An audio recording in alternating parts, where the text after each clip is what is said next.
Saya akan memulai pidato saya dalam 3, 2, 1. Dewan juri, mari sepakati bagaimana skema hutang luar negeri ini merupakan salah satu konsekuensi dari postur APBN yang mengalami defisit. Ketika misalnya suatu negara mengalami penerimaan yang lebih kecil daripada belanja negara bukan. Pun kami rasa juga dalam status quo telah jelas bagaimana hutang luar negeri ini pada umumnya dimanfaatkan untuk membiayai belanja negara, sehingga pada akhirnya dapat mendukung kegiatan ekonomi atau misalnya terutama dalam kegiatan-kegiatan produktif, sehingga pada gilirannya akan mendorong pertumbuhan ekonomi. Misalnya kita meminjam dana dari hutang luar negeri lalu digunakan dalam skema yang bisa memutar roda perekonomian di satu negara pada akhirnya. Kami rasa dengan adanya skema hutang luar negeri untuk pada alutsista ini akan menambah prioritas pemerintah di suatu negara. Hal ini akan menjadi satu hal yang buruk karena pada akhirnya tidak akan pernah memenuhi interest terutama di negara yang masih berkembang maupun negara belum berkembang. Kami rasa posisi ini hanya akan berjalan dalam negara berkembang dan negara belum berkembang, sehingga karakteristik kami pun sebagai berikut. Juga bagaimana lihat, kami rasa hal ini tidak akan pernah bisa kita bicarakan di negara maju karena apa? Mereka telah memiliki penggunaan skema pengadaan alutsista dengan baik. Lalu pun juga yang kedua, bagaimana alutsista di negara mereka telah advance dan cukup, misalnya ketika negara adidaya seperti Amerika Serikat telah memiliki sistem keamanan yang kuat maupun alat senjata yang lengkap, bukan? Mari juga lihat bagaimana kami akan menolak pengadaan ini karena kami rasa tidak akan pernah sejalan dengan interest dari negara berkembang, pun juga karena tidak pernah ada urgensi yang akan dibahas dalam argumen kami. Tim oposisi pun juga pada akhirnya tidak akan pernah mampu untuk menjelaskan apa urgensi yang terjadi bagi negara berkembang maupun negara belum berkembang.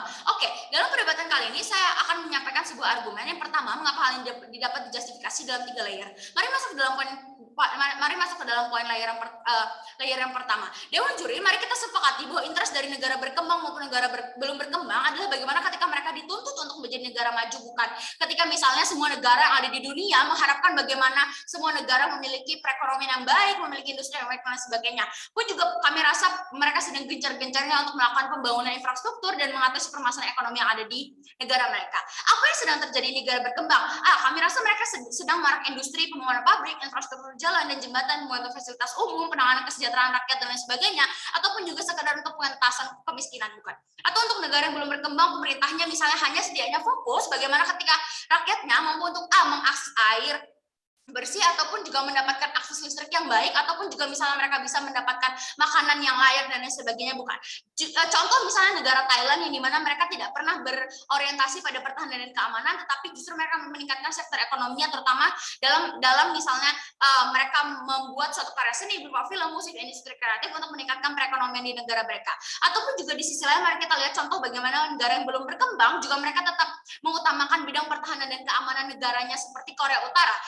Bagaimana Anda melihat bagaimana negara Korea Utara dan negara Korea Selatan yang sebenarnya berbatasan secara langsung namun memiliki gap yang sangat besar. Misalnya ketika pencapaian Korea Selatan tidak pernah sebaik Korea Utara, ataupun juga misalnya ketika Korea Utara gagal untuk mensejahterakan pangan, pendidikan, dan kesehatan bagi masyarakatnya karena mereka terlalu berorientasi pada persenjataan yang bukan menjadi interest negara berkembang, bukan. Kami rasa juga lihat bagaimana ketika misalnya Kim Jong Un berhasil misalnya menciptakan militer yang kuat, namun juga mereka tetap lemah pada sektor ekonominya. Pun juga mari masuk ke dalam layer yang kedua dalam perdebatan kali ini, mengapa kami rasa ini tidak akan pernah menjadi satu hal yang strategis untuk berkembang bagi negara berkembang untuk memakai skema hutang luar negeri untuk modal alutsista.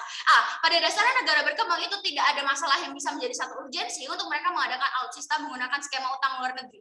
Pun kami rasa even if ada, kami rasa akan tetap ada proteksi dari negara lain, misalnya karena secara basis juga negara berkembang memiliki bantuan afiliasi yang misalnya di backup oleh negara-negara yang sudah maju atau negara adidaya. For example, Dewan Juri, misalnya ketika negara Indonesia dengan negara Amerika Serikat. Sejarah membuktikan bahwa Amerika Serikat tidak ingin Indonesia jatuh dalam pelukan komunis Cina, bukan? Pada saat Perang Dingin, karena Amerika Serikat sangat membutuhkan Indonesia sebagai negara yang memiliki prospek bagus, sebagai negara penyedia bahan baku, dan juga negara yang memiliki perekonomian cerah, mereka setidaknya mampu. Kenapa pada akhirnya most likely mereka akan mau untuk membackup negara ketika? Karena exactly, kami sebagai negara berkembang juga memiliki kontribusi terhadap negara adidaya. Misalnya ketika kami mengekspor minyak, batu bara, rempah, dan lain sebagainya, bukan yang memang itu juga menjadi hal yang penting bagi negara adidaya. Kami rasa eksploitasi tidak akan pernah terjadi karena kami rasa negara berkembang juga akan tetap memiliki regulasi.